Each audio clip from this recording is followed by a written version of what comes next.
नाही. अंगराज योग्य म्हणाला. यात दखमा होत असताना ज्या माझ्या मित्रानं मला शब्दानं हवे तर ज्या यातना होत असताना ज्याला त्या क्रमाने उतरावं मी कोण कोणाचा याची कल्पनाही नसताना ज्यात सभात ते करणं कधीही विसरू शकत नाही. तू विसरणार नाही मनात कल्पना आहे मला. मग ही शंका का? अंगराज काय फक्त ते आठवणीत ठेवून काय केलं.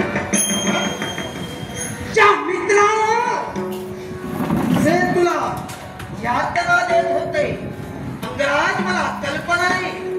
मृत्यूच्या दुःखापेक्षा महाभयंकर असतं ते मानभंगाचं दुःख. आणि तोच तुझा मानभंग होत असताना शस्त्र परीक्षणाची ती वेळ आणि त्याच स्पर्धेत साऱ्या तुला सूतपुत्र म्हणून हिरवत होते. पण त्याच वेळी शिवधनुतला